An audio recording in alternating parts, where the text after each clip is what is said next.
अस्सलाम वालेकुम।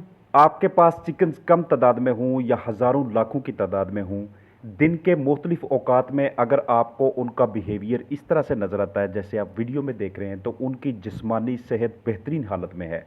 फीड खाने के बाद, पानी पीने के बाद इस तरह से राइट टू लेफ़्ट मूवमेंट करना, एक्सरसाइज करना, ये उनके जिस्मानी वज़न को बढ़ाने के लिए, उनके फीड इनटेक को बेहतर करने के लिए और ओवरऑल उनकी अपनी क़ुव्वत मदाफ़त को ठीक रखने के लिए बहुत ही ज़रूरी किस्म का बिहेवियर होता है। इस तरह का बिहेवियर आपको तब नज़र आता है कि जब आप अपने चिकन्स को वो वाले हालात, वो वाली कंडीशंस, वो वाला माहौल मुहैया करते हैं जो हर लिहाज से उनके लिए परफेक्ट होता है।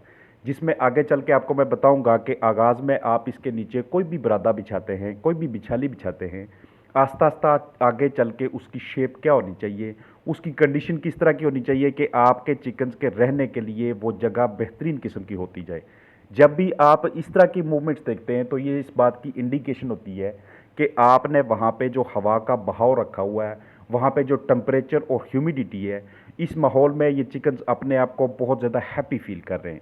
जैसे ही इस तरह की हरकत और सकनात आपको देखने में नज़र आएँ, उस वक़्त आपने फ़ौरी तौर पे उन सारी कंडीशंस को नोट कर लेना है कि इस वक़्त टेम्परेचर क्या है, हवा का बहाव कितना है, बाहर की जानब दर्जा हरारत कितना है और अंदर हमने कितना मेंटेन किया हुआ है। क्योंकि आपकी यही कोशिश होनी चाहिए कि रोज़ाना की बुनियाद पे इन्हें फ़ीड खिला के, पानी पिला के मैंने इस तरह की मूवमेंट इनसे लाज़मी करवानी है।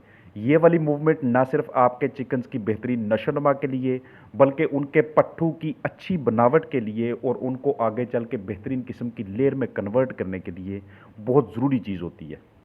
इसीलिए मैं हमेशा आपको मशवरा दे रहा होता हूँ कि आगाज़ में जब चूज़े आपके पास आएँ, पहले 24 से 32 घंटे या ज़्यादा से ज़्यादा 48 घंटे लाइट देने के बाद आपने उन्हें सिर्फ डे लाइट के ऊपर लेके आना है। रात को आपने बिल्कुल उन्हें लाइट नहीं देनी, क्योंकि रात को अगर आप लाइट देंगे तो अगले दिन आपको चिकन्स लागर नज़र आते हैं। अगर आप उन्हें बाकायदा तरीके से रेस्ट नहीं करने देंगे तो ये वाली एक्टिविटीज़, इस तरह से उनका चुस्त होना और इस तरह की मूवमेंट ये पॉसिबल नहीं हो पाती। तो जब बाकायदा तरीके से आप अपने चिकन्स को रेस्टिंग टाइम भी दे रहे होते हैं और डे टाइम पे उन्हें उस तरह का आइडियल माहौल भी मुहैया कर रहे होते हैं, तो तब आपको ऐसे नज़र आ रहा होता है कि अब हमारे चिकन्स की अमवात भी कम होना शुरू हो गई हैं और हर हफ्ते हम उनका आइडियल मैक्सिमम अपर लिमिट वाला बॉडी वेट भी अचीव कर रहे हैं और उनका फीड इंटेक भी बेहतरीन तरीके से चल रहा है। अभी ये जो आप मूवमेंट देख रहे हैं हेल्दी चिकन्स की, हैप्पी चिकन्स की, इसे हम मज़ीद बेहतर कर सकते हैं इनकी वाटर लाइन और फीडर लाइन को ऊपर उठा के। और आपके पास अगर वाटर लाइन और फीडर लाइन नहीं है तो कम अज़ कम बर्तनों को थोड़ी देर के लिए ऊपर उठा लें या बाहर निकाल लें। आगाज़ में जब आप इसके नीचे कोई भी ऐसा बेडिंग मटीरियल बिछाते हैं जो कि बिल्कुल नई फार्म में है, तो आस्ता आस्ता उसकी शेप चेंज होनी चाहिए। आस्ता आस्ता जब उसके अंदर बिटें मिक्स होती हैं, वो मज़ीद पाउडर फार्म में कन्वर्ट होता जाता है।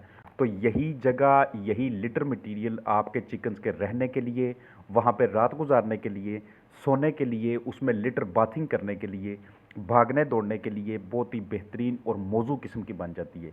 तो बाकी पैरामीटर्स के साथ, बाकी चीज़ों के साथ साथ उनके नीचे का जो बेडिंग मटेरियल होता है उसके ऊपर भी ख़ास फोकस रखना है। अगर चिकन्स को बीमारियों से बचाना है, अगर उनके हेल्थ स्टेटस का पैमाना बेहतरीन रखना है, तो उसके लिए ये सारी की सारी प्रैक्टिसेस बहुत ज़रूरी होती हैं। क्योंकि अगर आपके चिकन्स की टांगें और उनका जिस्म अपने आप को उस बरादे के ऊपर, उस मटेरियल के ऊपर कंफर्टेबल फील कर रहा है, तो यही आपके चिकन्स चिकन्स आगे चल के आपको बेहतरीन किस्म की परफॉर्मेंस देते हैं। इसलिए अपने चिकन्स की कारकर्दगी के ऊपर, उनके बर्ताव के ऊपर नज़र रखना, ये आपकी मैनेजमेंट को दुरुस्त सिमत की जानब लेके जाती है। पूरी उम्मीद है कि चिक्स की आगाज़ में परवरिश के हवाले से ये वीडियो आपके लिए हेल्पफुल होगी। अपना ख्याल रखिएगा। अस्सलाम वालेकुम।